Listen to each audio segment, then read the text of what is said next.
Au cas où vous ne l'auriez pas remarqué, mais il eût fallu que vous soyez sur une autre planète, c'est le mondial de foot en Russie. On est en finale, on est en finale, on est... Enfin, ça, c'est ce qu'on rêve tous de chanter dans les pays qui sont encore en lice. Il y avait déjà les grands absents, Italie, Hollande, et il y a maintenant les grands éliminés. Et clairement, en ce début de compétition en Russie, il ne faisait vraiment pas bon être parmi les favoris. Demandez donc aux Allemands, Portugais et autres Argentins. Je vous avoue que j'ai attendu dimanche, hier, pour enregistrer cette semaine. Je tenais à connaître les résultats du week-end après ceux de la semaine.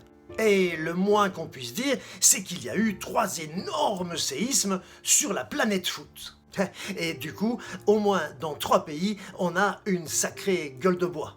Les champions du monde en titre, Zurück nach Hause, back to Germany. Mais avec la grande classe de Toni Kroos qui a déclaré « Nous avons eu ce que nous méritons ».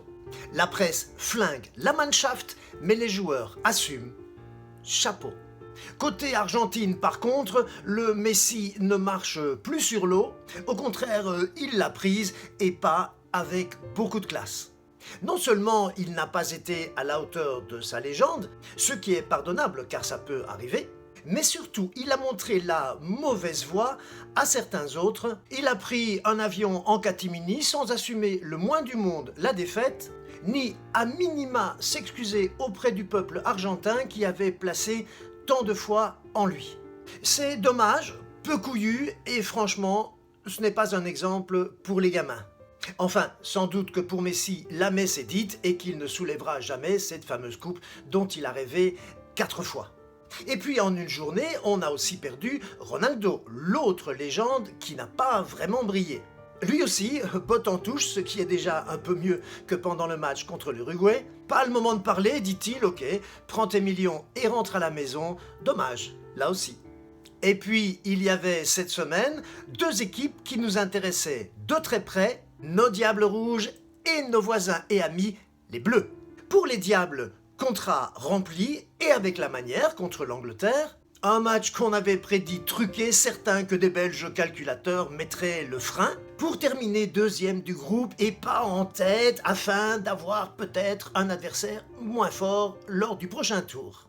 Laissant 600 millions sur le banc, rien moins, Martinez a aligné une superbe équipe B qui a montré tout l'esprit combatif des Diables, leur cœur gros comme ça, et le Français Jean-Michel Larquet a déclaré, c'est assez rare pour être noté, que la Belgique avait donné une leçon de morale à la FIFA. Merci monsieur.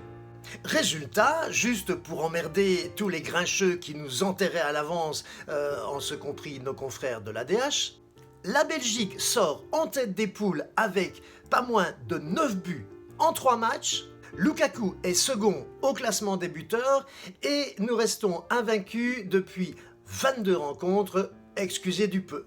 On reparle enfin de nous comme de vrais favoris et les Belges le méritent largement.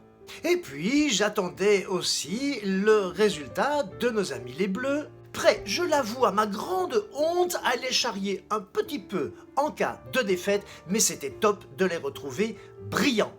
Ce n'était pas le meilleur match sans doute, mais pour ça il faut être 2, mais n'empêche, c'était une rencontre passionnante et folle. Kylian Mbappé a été éblouissant, mais c'est ce qu'on attendait de lui, et le jeune Benjamin Pavard est né face aux yeux du monde entier en claquant l'un des plus beaux buts de ce début de tournoi.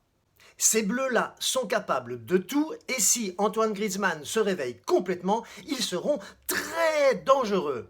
Eux aussi ont retrouvé leur place claire parmi les favoris, et des 2 côtés de la frontière, on se prend à rêver d'une demi-finale Belgique-France. Et il faut dire qu'au vu de ce qu'ont montré les 2 équipes sur leur dernier match, il y a fort à parier que tout le monde y gagnerait, le public du stade, des milliards de téléspectateurs, mais surtout le foot.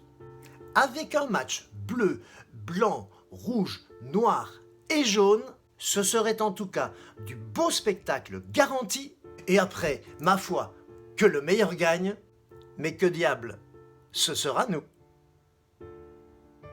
À lundi.